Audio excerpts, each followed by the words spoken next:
but went on into a law corporation where a fair settlement isn't allowed.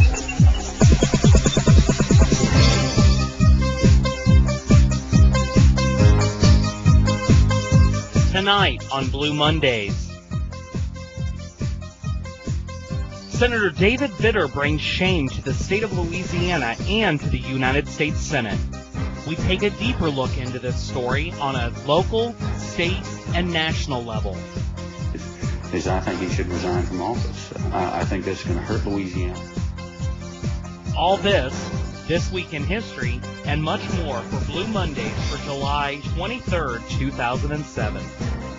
Good evening and welcome to Blue Mondays. Blue Mondays is where we take a look at national, state, and local news through a progressive perspective.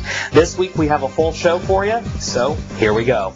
United States Senator David Vitter is embroiled in a prostitute scandal. Yep, that's right. David Vitter has brought shame to the office and to our state, and I'm sure you've all heard by now. The news services have been picking this up all over the country, and it's been the front page headlines in the newspaper for really the past week and a half.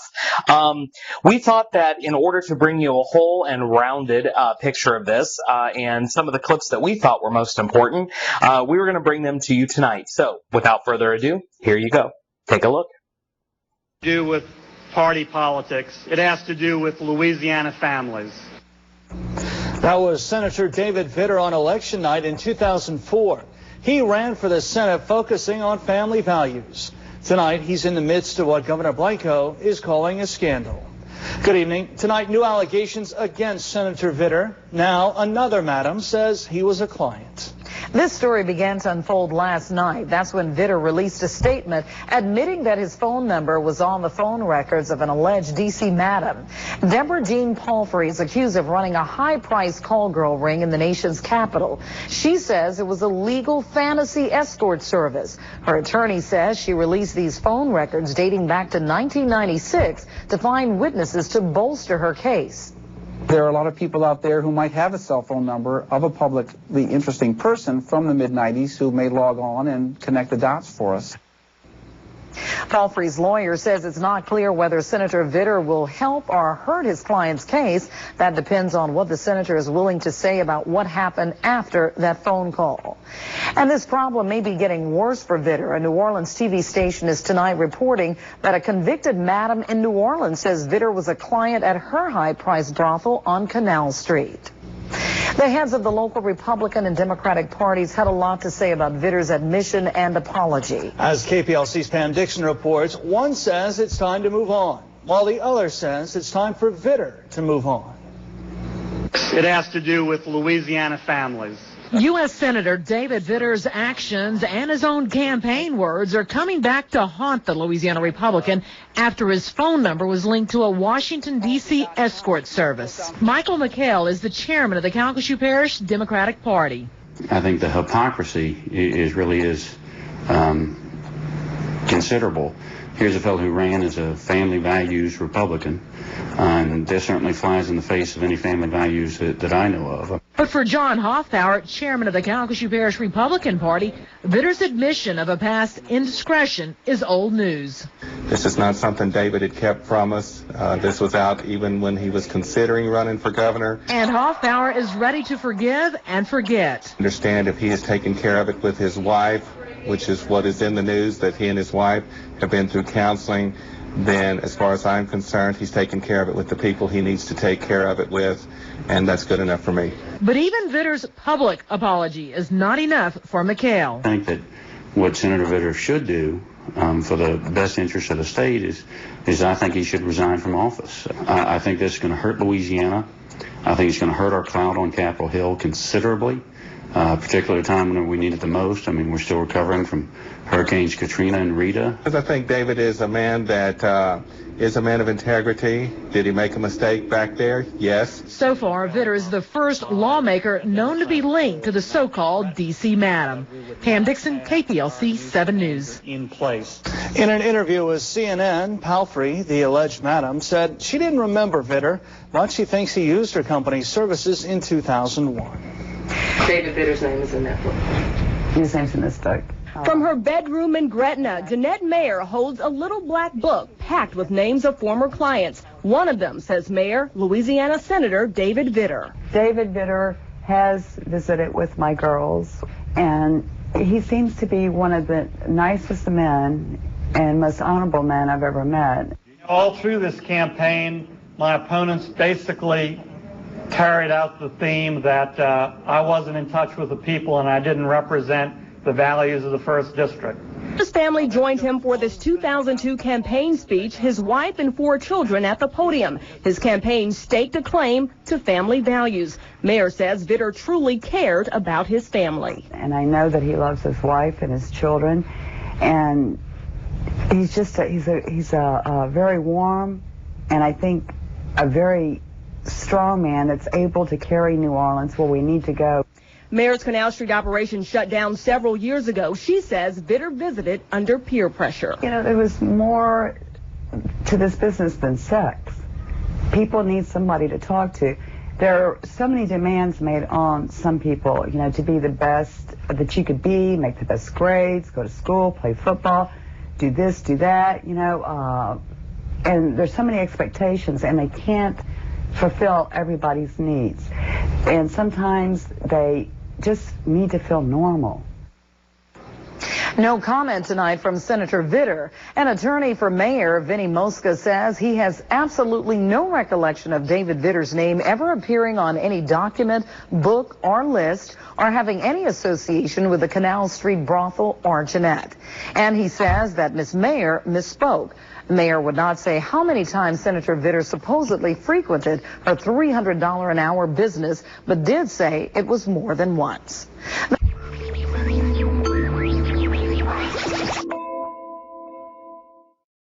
Hi, this is Josh Marshall from TPM Media. It is Wednesday, July 11th, 2007.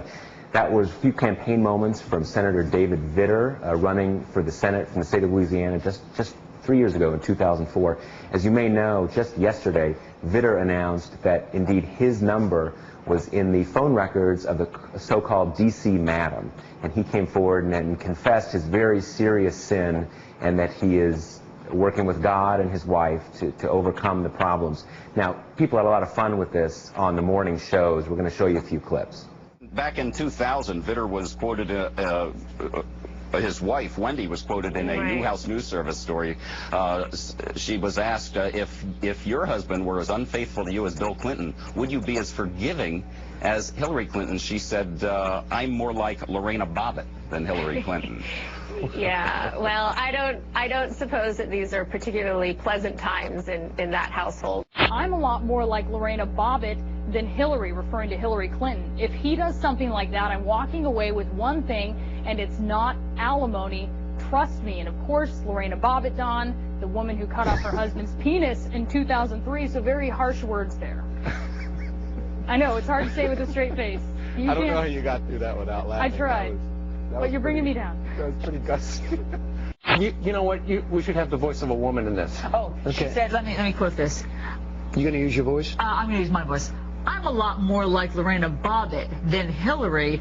I think fear is a very good motivating factor in a marriage. Don't put fear down. If he ever does something like that, I'm walking away with one thing, and it's not alimony. Trust me. Tell you what, I'd sleep with an iron cup.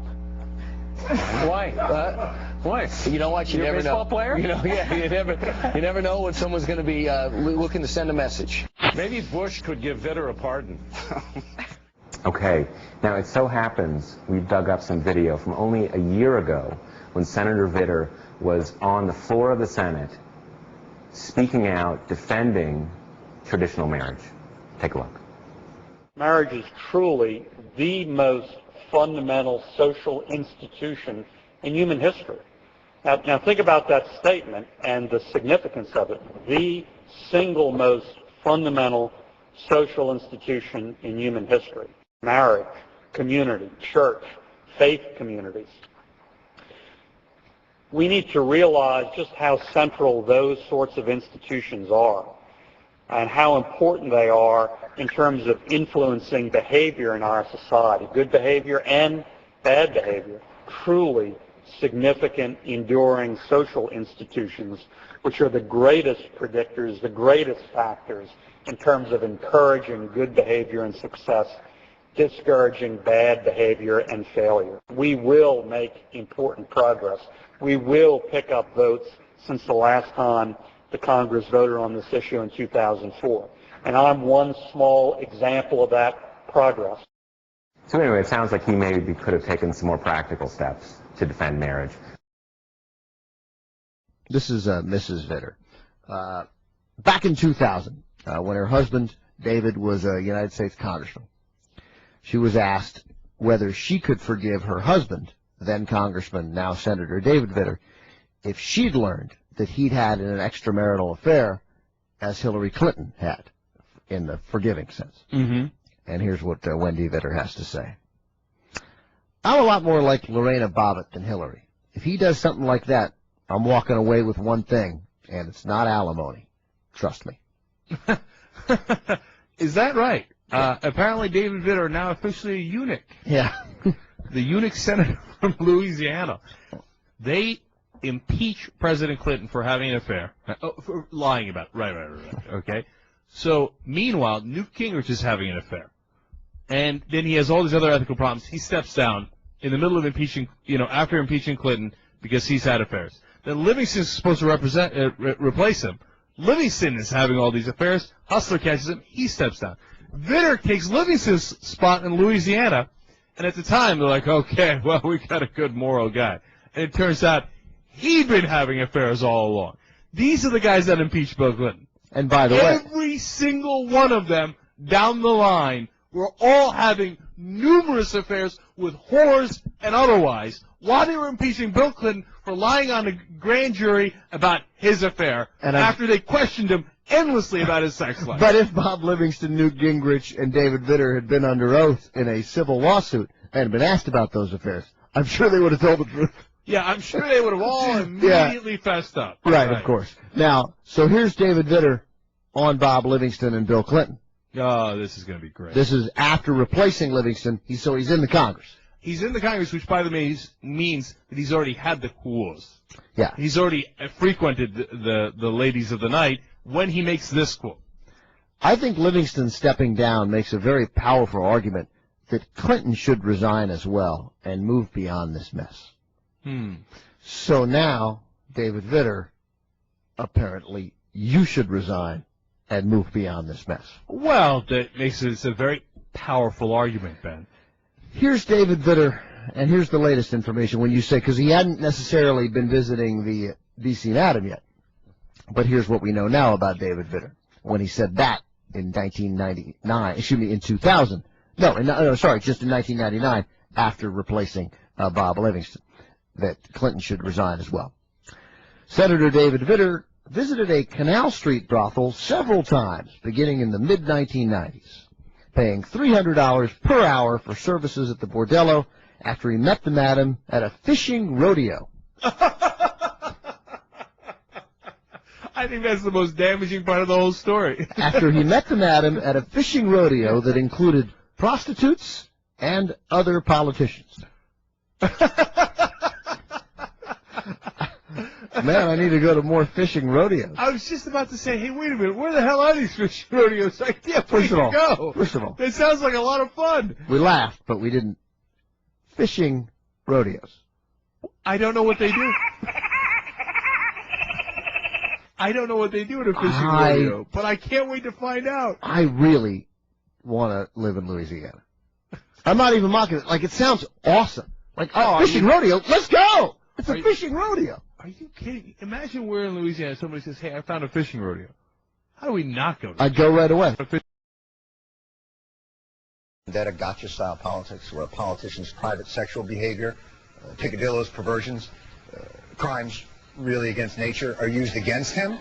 My feeling is as long as you can funnel an ungodly amount of unnecessary funding to my district, you can spend your off days with your stapled to a leper for all I care. Huh? Ladies, back me up. But there can be exceptions. Take Louisiana Senator David Vitter, the Vitster. who came to prominence in the 90s demanding President Clinton's impeachment for the Monica Lewinsky affair. Well, it seems the condom is on the other foot. Yes. I believe that was the issue, yes. Last week, Vitter became the highest profile John implicated in the D.C. Madam scandal gate. Thus, the guy accusing others of sexual misdeeds has become the guy accusing others of sexual misdeeds. Kind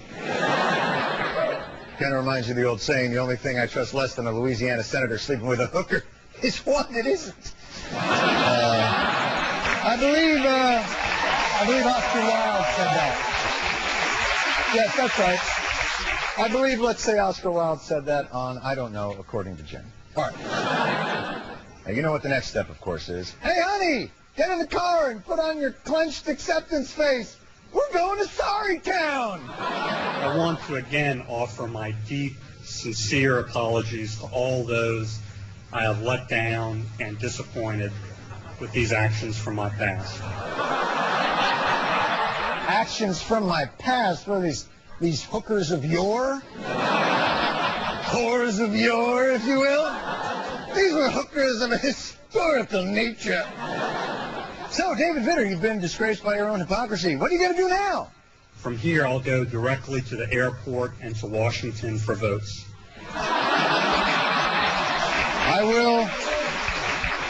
will in no way stop at any of the 3 well-appointed brothels discreetly hidden just off the I-10 at exit 223. I'm sorry, 4.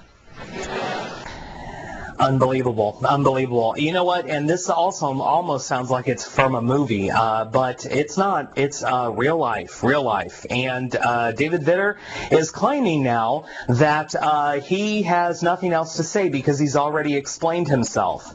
What? He hasn't explained anything, and yet he wants to be left alone so that he and his family can move on. You know what? We deserve more than that. We deserve to know. The questions that are out there are quite severe, and we deserve to know. The Independent The Independent Weekly here characterizes Vitter's response like this.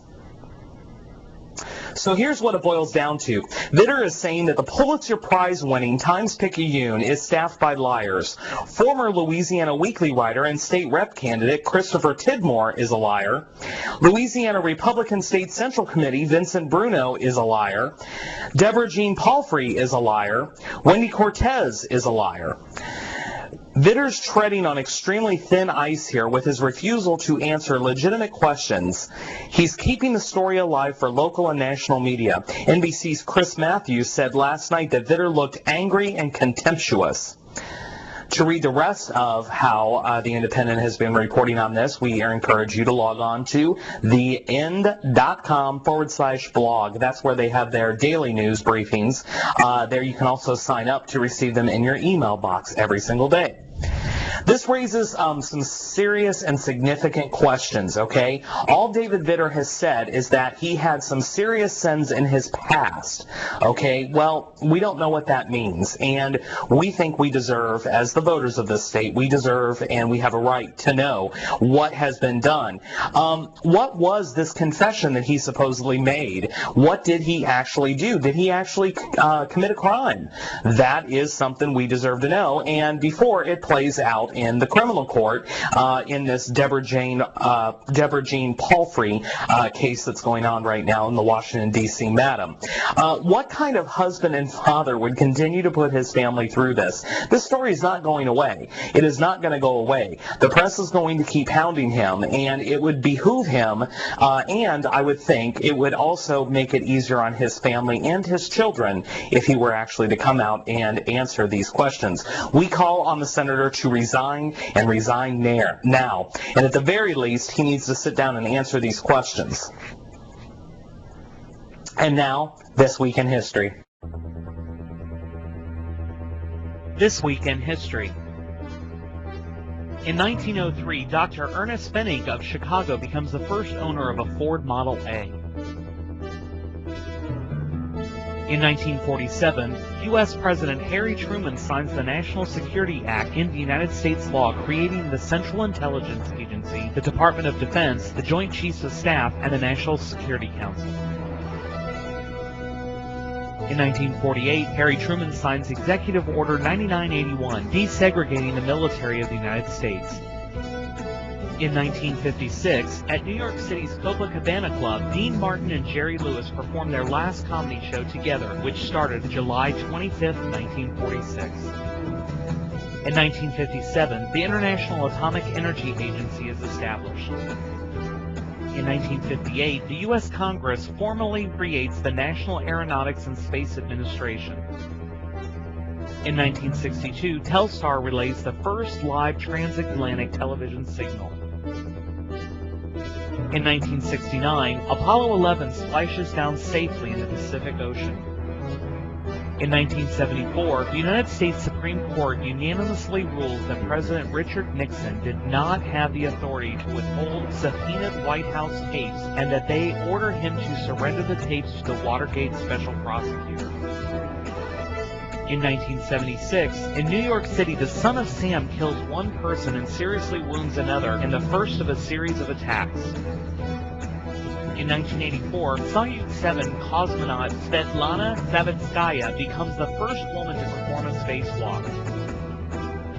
In 1995, Comet Hale-Bopp is discovered and visibly seen with the naked eye nearly a year later. In 1999, Lance Armstrong wins his first Tour de France. And finally, in 2002, James Traficant is expelled from the United States House of Representatives on a vote of 420 to 1. Celebrating birthdays this week: Estelle Getty, Mick Jagger, Helen Mirren, Linda Carter, Kevin Spacey, Woody Harrelson, Sandra Bullock, Ileana Douglas, Jeremy Piven, Martina McBride, Matt LeBlanc, Philip Seymour Hoffman, Julian McMahon, Kristen Chenoweth, Alexis Arquette, Jennifer Lopez, Marlon Wayans, Will Wheaton, Jonathan Rhys-Meyers, and Daniel Radcliffe. This has been a look back at history for July 23rd through 29th. This Week in History is brought to you by Blue Mondays.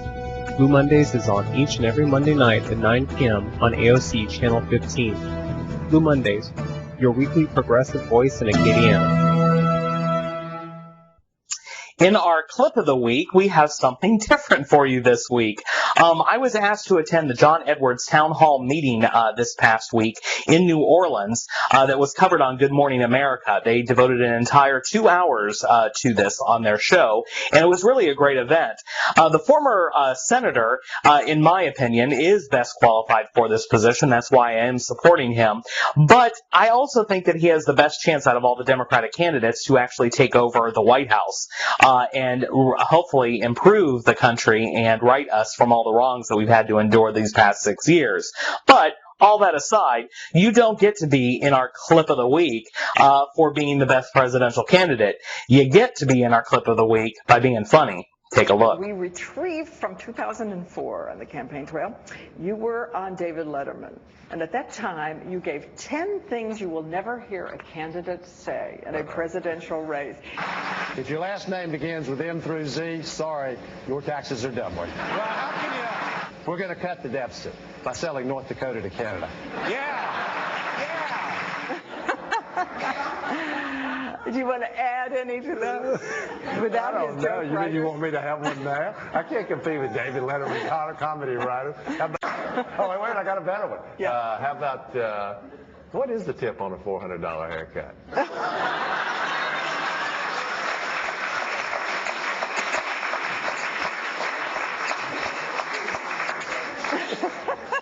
I don't think we topped that. Take that, David Letterman. Outstanding job, Senator. Outstanding job. And that is your progressive news for this week. We want to remind you, check us out online at youtube.com/AOC Blue Mondays. There you'll be able to see all of our shows anytime you would like. We normally get them uploaded by Tuesday morning so that you can take a look at them. Also on Tuesday morning, click on over to thedailyadvertiser.com. There you'll be able to see the left blog. Click on the opinion section and then click on my photograph. There you'll be able to see my column that comes up each and every every week, and again, that is at theadvertiser.com. Also, visit our friends over at the Lafayette Democrats website by logging on to LafayetteDemocrats.org, or you can call the Democratic hotline at 769-7347. One final reminder, join me on Friday mornings, it's now Friday mornings, on KVOL AM 1330, there from 6:45 in the morning up until 8 o'clock. So begin your Fridays with me there. I'm joining Portia Evans and Todd C. Elliott. There we'll have a great time. But that's all the time we have time for this week. We hope that you will visit us again next week here on AOC Blue Mondays, every single Monday night on AOC Channel 15. Thanks a lot, and good night. Respect. One of the simplest ways of showing it is by simply returning a person's phone call. At the Glenn Armentrout Law Corporation, we not only return every call, we also take whatever time is necessary to make sure you completely understand your personal injury case and what it will take to win it. Respect they deserve. The Glenn Armentrout Law Corporation, where a fair settlement is no accident.